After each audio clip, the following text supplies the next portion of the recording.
오늘 저희들 특별히 믿음이라는 주제로 수요일날 말씀을 함께 나누고 있는데요. 우리가 좀 믿음의 본질을 들어가는 중요한 한 사람을 좀 우리가 묵상하는 생각해 보는 그런 시간을 가졌으면 좋겠다는 마음을 제 마음속에 주셔서 그 가운데 한 사람, 특별히 도대체 이 사람이 어떻게 믿음을 가질 수 있는가, 이런 사람이 어떻게 예수 그리스도의 족보에 들어오고 하나님의 그 영광스러운 그리스도의 메시아의 그 가게에 들어올 수 있었는지, 도대체 믿음이란 것은 무엇인지를 생각하면서 한 분을 소개하고자 합니다. 그분이 기생 나합입니다. 믿음의 여인 나합이라는 주제로 오늘 이번 주하고 다음 주 두 주에 걸쳐서 함께 생각해 보고자 합니다. 마태복음 1장에 예수 그리스도의 족보로 시작을 하지요. 이 족보 안에 특별히 많은 여인들의 많은 사람들이 기록이 되어진데, 그 여인 두 번째 여인으로 등장한 사람이 이 라합이라는 기생 라합이라는 여인입니다. 이 라합은 그 여리고, 지금도 여리고, 여러분 종종 이스라엘 그 문제를 뉴스에 보시면 여리고가 팔레스타인들이 거주하는 여리고 뭐 이렇게 등장하잖아요. 여리고에서 거주했던 기생 창녀라고 소개를 하고 있습니다. 이 창녀입니다. 매춘부라는 것이죠. 이 창녀가 어떻게 예수 그리스도의 이 족보, 그 가계도에 들어올 수 있었는지 아무리 생각해도 이해가 되지 않지 않습니까? 또 이방인의 여인이고, 사실은 우리가 우리 족보를 말을 할 때, 만약 우리 족보 몇 대 할머니가 매춘부였다, 몇 대 할머니가 이렇게 창녀였다, 여러분 만약 이렇게 말을 한다면 그 가문은 수치고 부끄러움입니다. 그래서 오히려 그것을 감추고 그것을 드러내지 않는 것이 그 집안의 이야기 아니겠습니까? 우리 조상이 이런 분이 계신다든지 말도 안 되는 이야기죠. 나는 몇 대 손 누구인데 우리 가문에 이러이런 장군이 있었고 우리 집안에 이러이런 분이 계셨다, 자랑스럽게 그렇게 말하는 것이 족보의 내력 아니겠습니까? 근데 오늘 본문에 등장했던 이 기생 라합을 특별히, 여러분 이 여인은 창녀였습니다. 이 매춘부였습니다. 뭐 아무리 들어봐도 자랑거리가 될 수 없는 여인이 예수 그리스도 메시아이신 그리스도가 오시는 그 자리에 우뚝 이 여인이 한 기둥으로 서 있는 것을 보게 되어집니다. 분명히 성령 하나님께서 복음 전도자였던 마태를 통해서 예수 그리스도가 오시는 그 족보를 쭉 기록할 때에 기생 라합을 성령님께서 이 족보 안에 기록하게 하셨다는 것은 대단히 중요한 어떤 의미가 있지 않겠어요? 빼고 싶지 않겠습니까? 사람이라면 당연히 빼겠죠. 근데 성령께서는 이 가나안 여인, 이방 여인이었고, 그리고 매춘부라는 여인, 매춘부를 하고 있었던 여인, 사실은 이 여리고에 있는 모든 사람들을 진멸할 수밖에 없는 하나님의 심판이 그 땅에, 가나안 땅에 임하게 되어지는데, 근데 특별하게 여리고에 살고 있었던 매춘부라는 어떤 직업을 갖고 있었던 한 여인이 예수 그리스도의 가게와 그 족보에 들어왔다. 이것이 시사한 바가 복음 안에서 굉장히 중요한 것입니다. 어떻게 이렇게 영광스러운 이 지위, 영광스러운 그 자리를 올라갈 수 있었겠는가? 우리가 룻기서를 봤습니다만 우리 보아스의 그 어머니가 누구예요? 바로 이 라합이라는 사실입니다. 대단한 가문을 이루겠고 대단한 집안을 만들었던 한 여인이 되어지죠. 이것은 라합이 행한 일 때문에 여러분 그렇게 된 것은 결코 아닙니다. 늘 우리는 라합은 이러 했기 때문에 그런 자리에 있을 수 있어서 대부분 우리는 그렇게 생각하면서 좌절합니다. 나는 그 자리에 갈 수 없어. 나는 그런 여인도 아니고 그런 사람도 아니야. 내가 어떻게 그렇게 또 그런 믿음을 가질 수 있을까? 나는 도무지 그 자리에 도달할 수 없어. 이렇게 생각하거든요. 근데 분명한 것은 라합이 행했던 그 일 때문에 그가 그렇게 된 것이 아니라는 사실입니다. 성경이 무엇을 말하고 있는가? 믿음을 말할 때, 또 하나님의 일을 말할 때 성경이 강조한 것이 무엇인가를 놓쳐버린다면 인간의 행함, 인간의 의지, 인간의 열심, 인간의 열정을 강조하다 보면은 하나님은 뒤로 가버리고 인간의 열심과 열정으로 그 일들이 이루어졌다, 그렇게 생각하기가 쉽거든요. 성경은 그렇게 말하지를 않습니다. 이것은 하나님께서 중요한 것은 주어가 하나님께서 라합을 통해서 역사했기 때문에 가능한 줄로 믿습니다. 이거예요. 하나님께서 우리의 마음을 감동하셔서 오늘도 제 마음을 감동하셔서 이 말씀을 들고 이 강단에 세워주신 것이 하나님이에요. 하나님이십니다. 내가 무슨 일이 있을 수 있는 이 여지가 굉장히 많지 않습니까? 우리가 이 밤에 주 앞에 나와서 말씀을 듣고 또 나오지 못하신 분들은 우리가 유튜브를 통해서 비대면으로도 말씀을 듣고 계신 분도 계실 줄 압니다.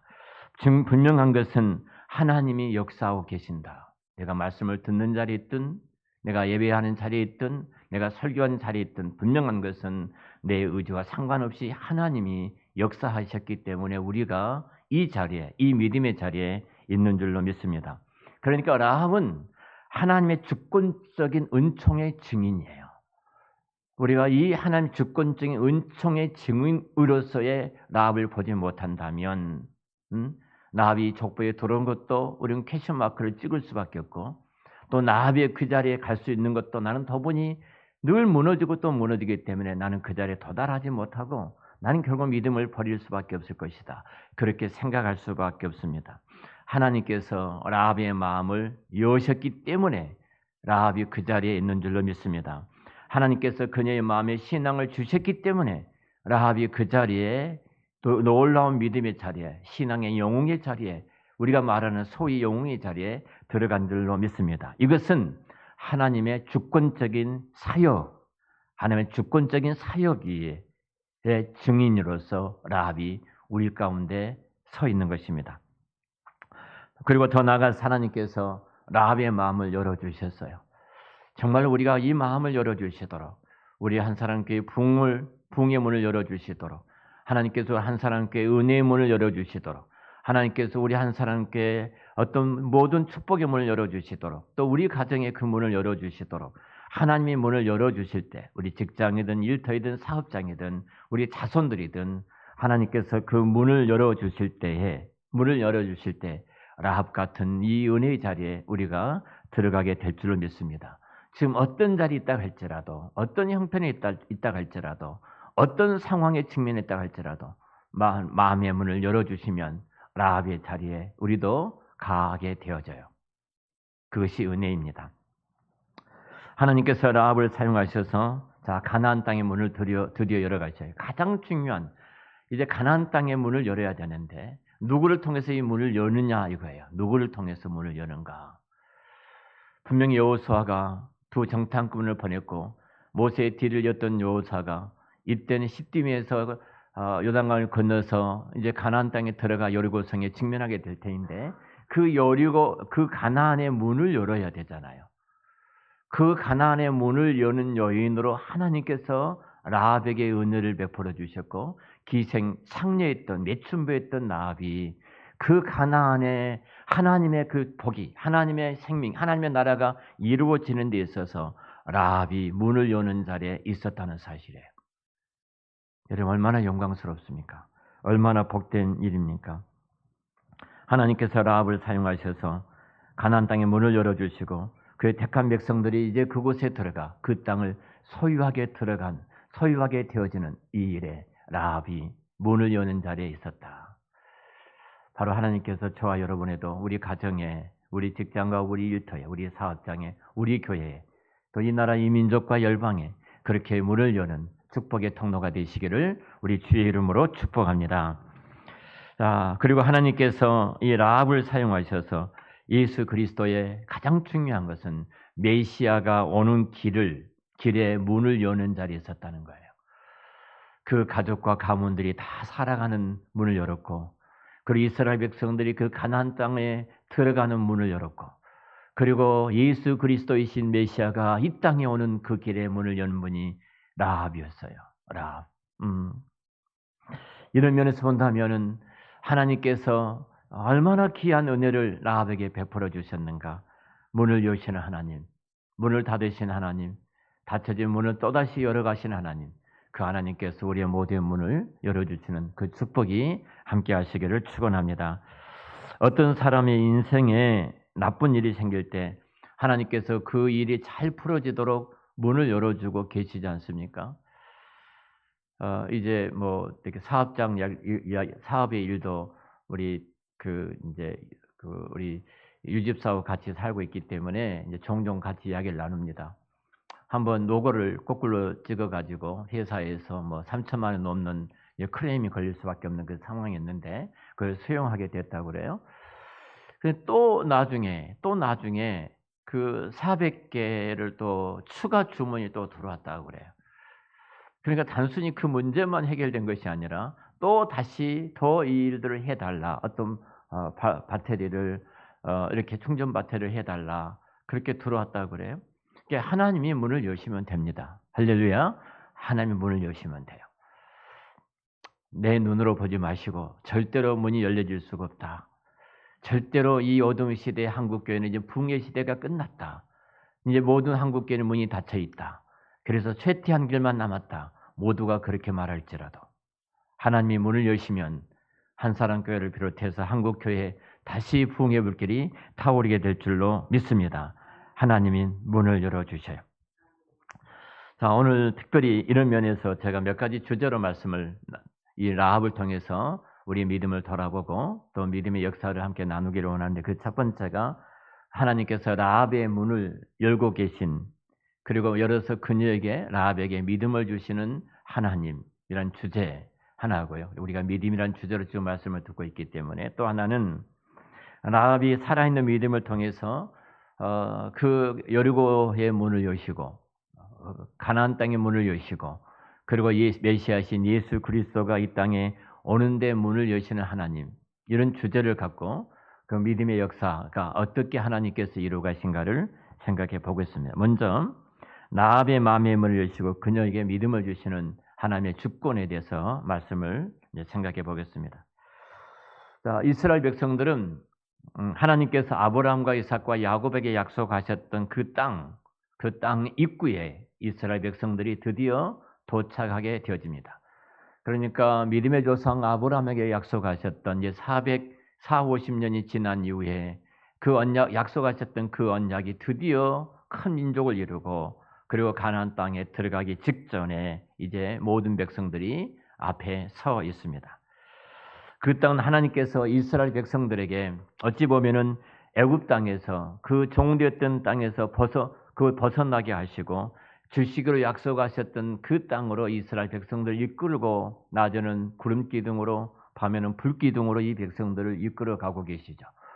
그리고 그들이 걸어갔던 광야의 40년을 성경은 이렇게 말합니다. 저들의 의복이 헤어지지 않고 발이 부르트지 않았다. 하나님이 업어오신 것처럼 이 백성들을 그 광야길을 이곳까지 인도해 주셨어요.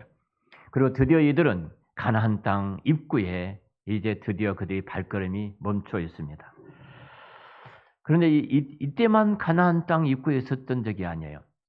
40년 전입니다. 자, 모세의 인도 아래 이스라엘 백성들이 가나안 땅 입구에 머물렀던 적이 있어요. 모세는 그때 12명의 정탐꾼을 뽑죠. 각 지파에 한 사람씩 12명을 뽑아서 그들로 하여금 가나안 땅을 정탐하고 오도록 합니다. 그리고 40일 동안 가나안 땅을 정탐하고 왔던 이 백성들이 이 12명이 이스라엘 백성들 앞에서 보고를 합니다. 보고서를 내고 보고를 쓰죠. 그때 10명의 정탐꾼들은 이런 보고서를 냅니다. 우리는 할 수 없습니다. 그 땅을 돌아보니까 그 땅 백성들은 키골이 창대하고 우리와 그들과 비교하면 우리는 메뚜기와 같습니다. 도무지 우리는 그 땅을 점령할 수가 없는 자들입니다. 그들은 장군이고 그 전쟁에 능한 용사들이고 그들과 비교하면 우리 메뚜기와 같다는 것입니다. 그래서 우리는 그 땅을 점령할 정도로 강한 것이 아닙니다. 이렇게 말을 하죠. 그러면서 불평하고 원망하기 시작합니다. 애굽 땅에 매장지가 없어서 우리 이곳까지 데려가서 죽이려고 하느냐. 저들의 밥이 되게 하려고 하느냐. 이렇게 원망하는 이들이 10명이 있었습니다. 그때 두 사람, 여호수아와 갈렙이 일어나게 되죠. 우리가 잘 아는 것처럼 여호수아와 갈렙이 아닙니다. 이미 하나님께서 그 땅을 우리에게 주셨습니다. 그들이 말한 것이 맞습니다. 그곳은 젖과 꿀이 흐르는 땅입니다. 우리가 가지고 있던 이 과일을 바라볼 때 얼마나 풍성한지 모릅니다. 근데 이미 그 땅은 하나님께서 우리에게 주셨습니다. 우리에게 그들을 붙이셨습니다. 그래서 하나님 우리와 함께 하시기 때문에 우리는 두렵지 않습니다. 들어가서 그 땅을 차지하면 됩니다. 근데 이 모든 이스라엘 백성들이 여호수아 갈렙의 말을 따르지 않고 10사람의 말을 따르게 되어집니다. 그리고 10사람의 말을 따르고 전 백성들이 다 일어나서 울면서 우리가 매장지가 없더냐? 이곳에까지 데려가서 우리를 죽이려고 하느냐? 우리가 광야에서 죽는 편이 저들한테 들어가서 칼로 죽는 것보다 훨씬 나을 것이다. 이렇게 말하면서 차라리 우리가 애굽에서 그냥 죽었더라면 좋았을 것을 애굽으로 돌아가자 이렇게 말하잖아요. 자, 이것을 보고 하나님이 진노하시죠. 그들의 믿음이 없는 것을 보시고 하나님이 약속하셨던 그 언약의 약속, 그것을 얼마나 신실하게 그 약속을 지켜가시면서 이곳까지 인도해 주셨는데 그 하나님 믿지 못한 이 백성들을 보면서 하나님이 진노하십니다. 그리고 광야에 40년 동안 들어가지 못하고 광야를 헤매이게 만드십니다. 그 40년 동안에 이스라엘 백성들 20세 이상 된 모든 장정들이 다 여호수아와 갈렙을 제외해놓고 다 죽게 되어집니다. 40일을 1년씩 하루를 1년씩 계산해서 40년 동안 민수기 13장과 14장 이 사건이 잘 기록이 되어 있죠. 이렇게 되어집니다. 그리고 40년이 지났습니다. 그리고 시딤이라는 곳에 머물는데요. 그 땅 입구에 섰는데 이 시딤이라고 불리는 지역에 이제 장막을 쳤습니다. 잠깐 우리 지도를 보면은 여러분들이 좀 도움이 될 건데요. 감사합니다. 이렇게 멀리서도 사당동에서도 이렇게 지도를 띄워주셔서 고맙습니다. 자, 여기 지금 제가 잠깐 지도 앞으로 가서 좀 설명해 드리겠습니다. 자, 이스라엘 백성들이 고센 지방에서 나와서 쭉 걸어갑니다. 걸어가다가 시내산을 거쳐서 가데스 바네아에 머물게 되어지고 이들이 이스라엘 백성을 정탐하다가 결국은 12명이 그 10사람의 부정적인 생각 때문에 이들이 모두가 다 이제 떠나게 죽게 되어지죠. 그리고 다시 이들이 이제 지금 요르단입니다. 요르단. 여러분이 성지순례, 내년에 성지순례 가실 분들이 지금 계시는데요. 성지순례 가면은 이집트 이렇게 그 나일강을 중심으로 카이로 그리고 고센을 중심으로 여러분들이 돌아보고 그 다음에 시내산을 거쳐서 홍해 이스라엘을 들어갑니다. 이스라엘 들어가든 아니면 바로 요르단으로 가서 이스라엘 들어가든 이 과정이 이제 여러분들이 이제 진행을 하는 과정이에요. 자, 지금 이들이 지금 요르단입니다. 요르단인데 이쪽이 여기가 사해이고요. 여기가 갈릴리 호수이고 이 사이가 요단강이 사해로 흐르죠. 사해는 해발 400m 아래에 있기 때문에 물이 더 빠지지 못하고 그 고여 있습니다. 염해가 됐죠. 그래서 소금기가 있어서 저희들도 이제 들어가 봤습니다만 저도 들어가 봤는데 거기 들어가서 방송이 안 나오니까 지금 그런 것 같습니다. 네, 방송이 안 나오니까 방송을 좀 잡으려고 그런 것 같은데요. 자, 거기에 들어가서 누워도 아무리 수영을 못한 사람도 누워도 그냥 뜹니다. 염기가 굉장히 많기 때문에요. 자, 바로 시딤이라는 곳에 머물러 있어요. 요르단 시딤이 암만 바로 누보산에서 모세가 죽었는데 시신을 찾지 못하죠. 누보산. 자, 누보산이 잠깐 이곳입니다. 이곳이 지금 누보산입니다. 누보산이 그 옆에 시딤이에요. 자, 시딤에 머물게 되어집니다. 자, 시딤에 머물게 되어지는데 이 시딤은 요단강 동편, 지금으로 요르단이에요. 요르단. 아래 사해의 북쪽 끝자락이 시딤이 이렇게 머물러 있습니다. 그러니까 여기서 시딤에서 요단강을 바로 건너면 여리고성이에요. 여리고성. 그러니까 이 누보산에서 모세가 죽음을 보지 않고 사라졌던 그 시신을 찾지 못한 누보산에서는 다 보입니다. 그 아래쪽으로 요단강이 사이가 보이고 요단강이 보이고 그리고 여리고성이 보이고 다 보여요. 시딤에 이제 머물게 되어집니다. 이 시딤에 머물렀을 때에 바로 건너가면 가나안 땅이거든요.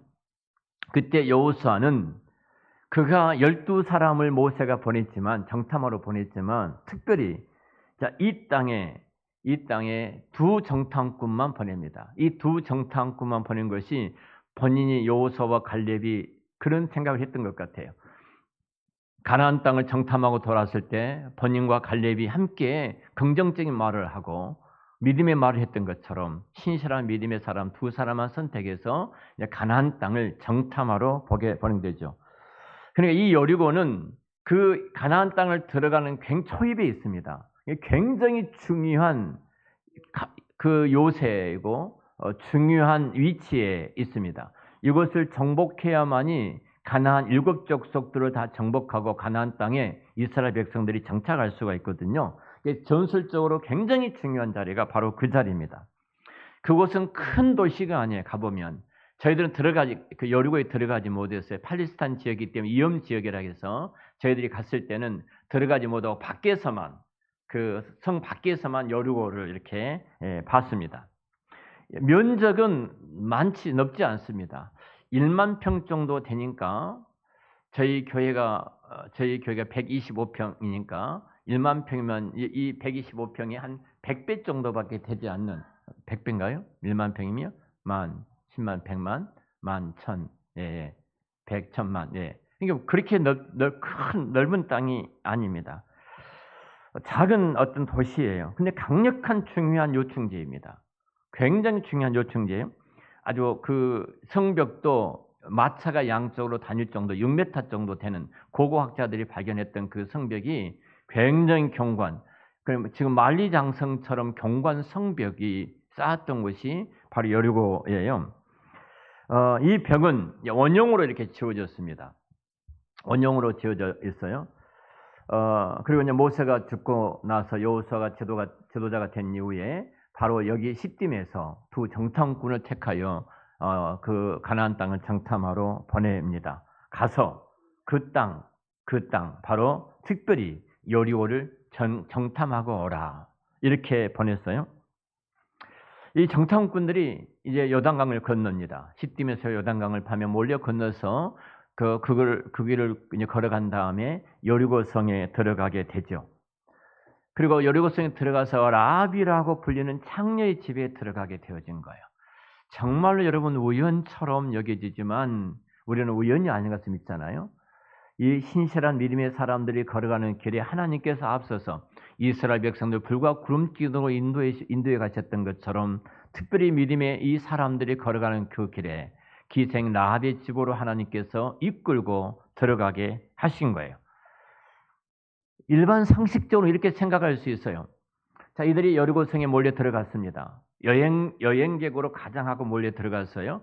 기생 라합의 집은 그 여인숙처럼 이렇게 여관처럼 활용하는 집이었기 때문에 당연히 내가 여행객이니까 그 집에 들어가겠다 생각하지만 하나님이 그 집으로 이들을 이끌고 가신 줄을 믿습니다. 우연이 아니라는 거죠. 그 집을 보게 하시고 그 많은 집들 가운데 그들의 마음을 열어주시고 그리고 그 집에 들어가서 머물게 하신 거예요. 근데 여리고 사람들 가운데 아주 수상한 사람들을 발견하게 된 거예요. 여리고 사람들이. 그리고 이들이 분명히 간첩이다. 우리가 어렸을 때 조금 이상한 행동만 해도 이상한 말만 해도 우리가 간첩 신고를 했지 않습니까? 이상하다고. 무슨 간첩이 뭘 보고 있다고 저 시골 골짜기까지 내려오겠습니까? 근데 우리는 조금만 이상하면 간첩 신고했거든요. 그때도 분명히 굉장히 지금 긴장해 있거든요. 왜냐하면 이스라엘 백성들이 다 지금 행적들을 보고 있잖아요. 그 가나안 여리고 사람들이 시딤에 그 200만 명이 넘는 사람들이 진치고 있다는 사실을 볼 때 여리고 사람들은 긴장해서 성문을 굳게 닫았을 것이고 그리고 굉장히 예의주시하게 많은 첩보를 두어가지고 탐문을 했을 것입니다. 드디어 이제 발각이 되어지죠. 그리고 발각이 되어져서 이제 그 군인들이 기생 라합의 집으로 도착을 하게 됩니다. 그리고 라합의 집에서는 신문을 하죠. 이 집에 낯선 남자 둘이 들어왔는데 어디 있느냐 이렇게 묻죠. 근데 이제 들어온 것을 알고 기생 라합이 그녀가 지붕에 이제 아마더미, 우리 집더미 같은 것이 있잖아요. 이렇게 말리려고 집 위에다가 쌓아놨던 그 집더미 속에 이 꽁꽁이 두 사람을 집어넣어놓고 집더미를 다시 이렇게 우리가 알기 쉽게 제가 설명한데요. 이렇게 쌓아놨던 것 같습니다. 그리고 이제 병사들에게 말을 하는 거예요. 맞습니다. 이곳에 낯선 두 사람이 찾아왔습니다. 그렇지만 이미 그들은 오래전에 떠났습니다.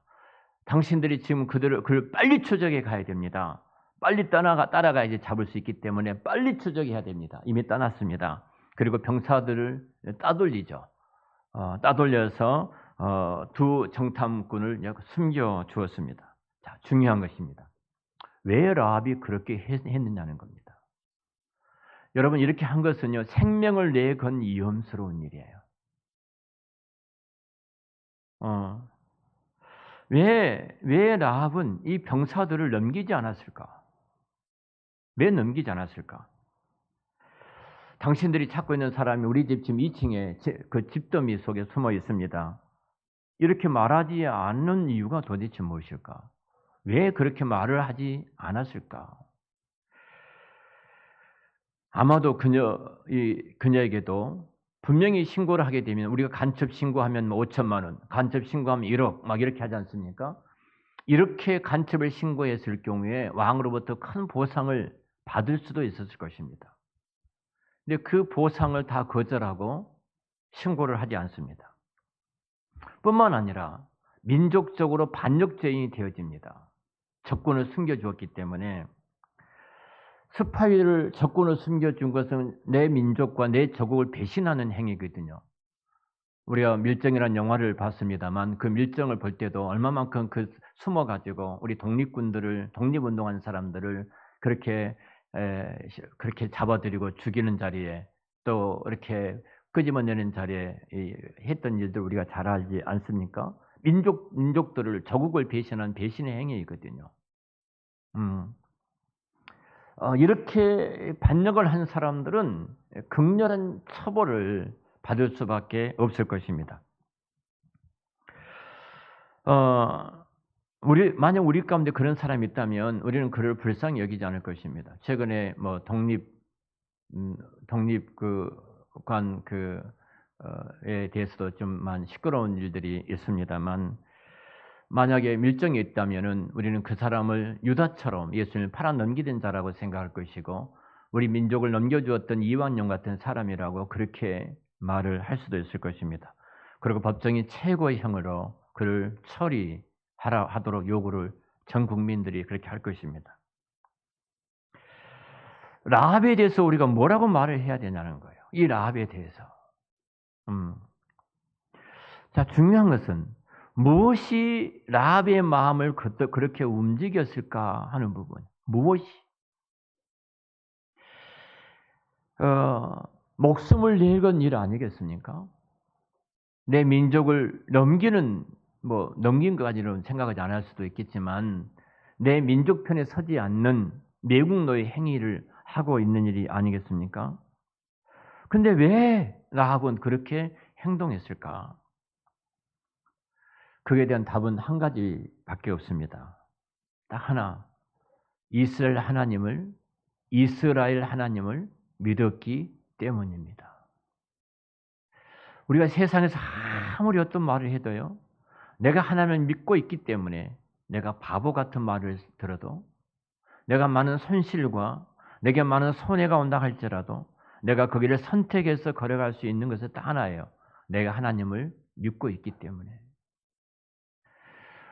우리 민권사님이 누명을 쓰셨습니다. 감사하게도 오늘 새벽에 이제 그것이 벗겨졌던 이야기를 하는데요. 어제 새벽 기도를 마치고 잠깐 목사님 기도해 주세요. 그래요. 이런 내용이에요. 민권사님 가서 일하신 집이 있습니다. 그 아들이 카카오의 어떤 계열회사의 사장인데요. 그 어머님을 지금 케어하고 계셔요. 근데 그 어머니에게 다이아가 박힌 아주 비싼 보석의 시계를 아들이 선물해서 그 시계를 차고 계셨던 것 같습니다. 민권사님은 그것이 진짜인지 가짜인지 모르고 그 시계에 대한 관심도 없고, 내가 케어하는 부분에 가서 케어하는데 이 시계가 사라진 겁니다. 이 시계가 사라져서 갑자기 전화가 온 거예요. 그 아들한테. 그러면서 하는 말이 어머님이 시계가 사라졌는데 지금 처음에는 이렇게 아저씨께서 암으로 투병하고 계신다는데 고생이 많으시겠습니다.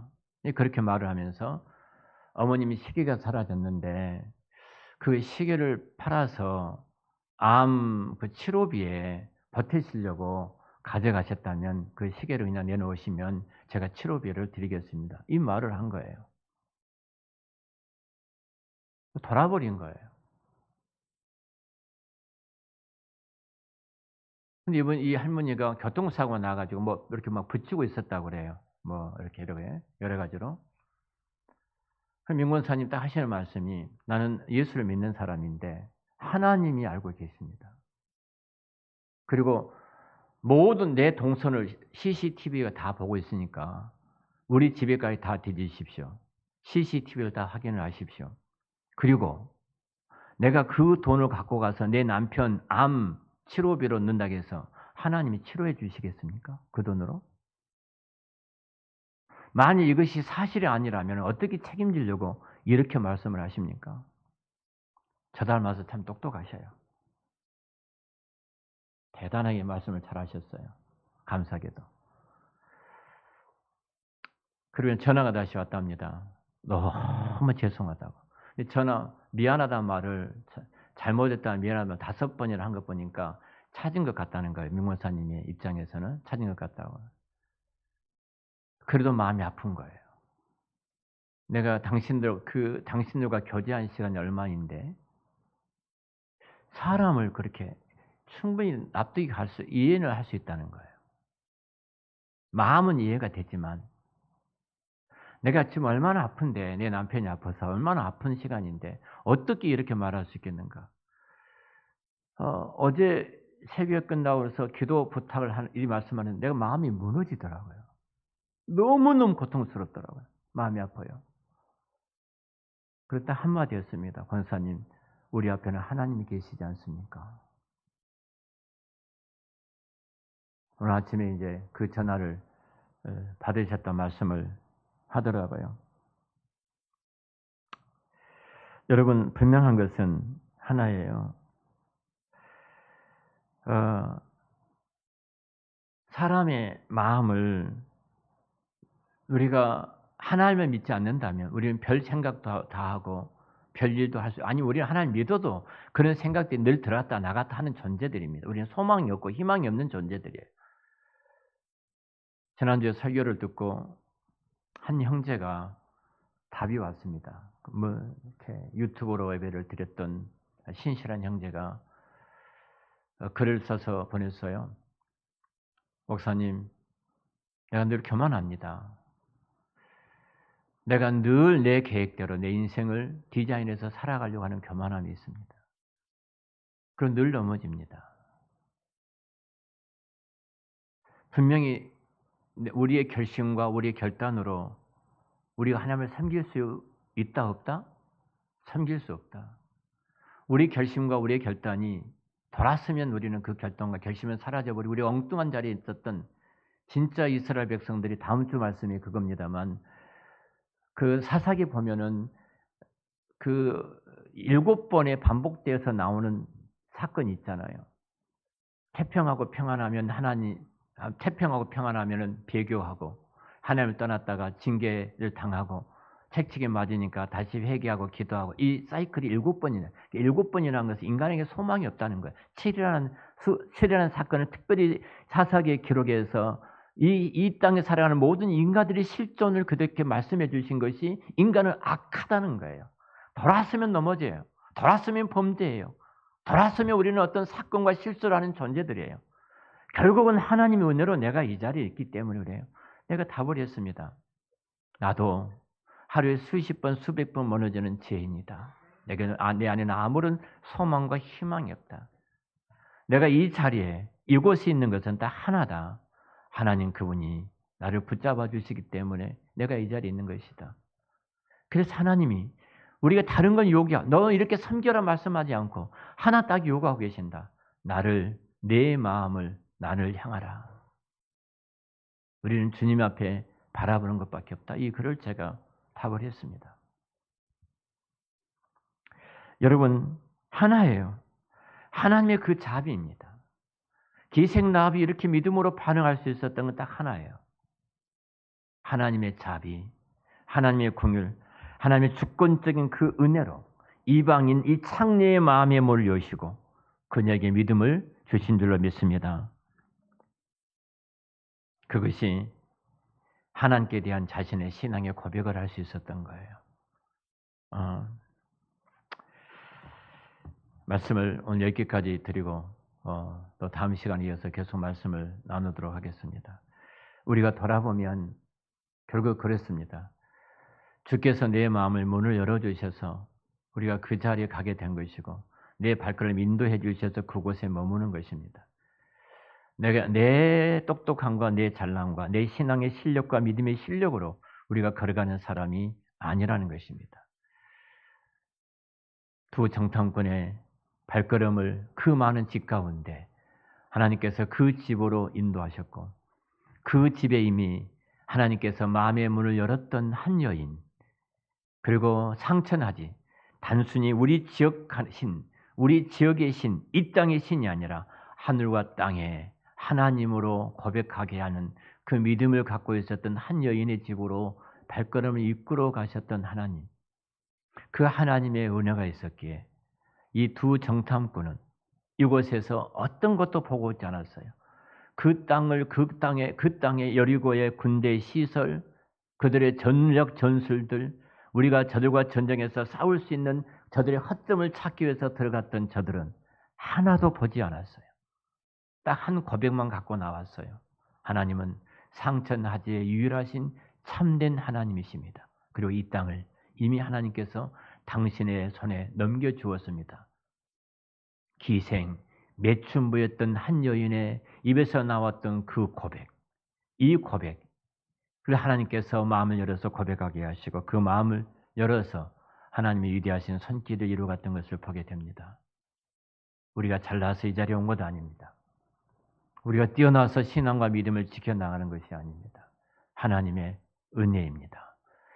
그 은혜로 우리가 이 자리에 있는 것을 다시 한번 고백하면서 하나님의 주권적인 그 신앙이, 그 믿음의 역사가 있었기에 우리가 하나님을 오늘도 찬양하며 기도하며 예배하는 자리에 있는 줄로 믿습니다. 자, 우리가 이 말씀을 생각하면서 함께 기도하면 좋겠습니다. 하나님, 내가 나된 것이 하나님의 은혜입니다. 내 신앙에 고백할 수 있었던 것도 하나님께서 내 마음의 문을 열어주셨고 내 입술을 주관해 주셨기 때문에 우리가 이 고백을 할 수 있습니다. 하나님께서 두 정탐꾼의 발걸음을 기생 라합의 집으로 이끌어 가셨던 하나님, 그리고 기생 라합의 마음의 문을 열어서 결국은 기생 라합이 이스라엘 백성들이 가나안 땅에 들어가는 문을 열게 하셨던 하나님, 그리고 예수 그리스도가 오시는 그 길의 문을 열게 하셨던 하나님, 그 하나님께서 우리의 문을 열어주시도록 나를 통해서 우리 가정의 문이 열려지고 직장과 일터와 사업장의 문이 열려지고 그리고 우리 가문의 문이 열려지고 우리 가정의 우리 교회의 문이 열려지고 이 땅에 죽어가는 수많은 영혼들에게 살려내는 그 문이 열려지는 이 복을 허락해 주시도록, 이 은혜를 우리에게 주시도록 우리 주여 한번 부르면서 오늘 주신 말씀 붙잡고 하나님 앞에 기도하겠습니다. 주여!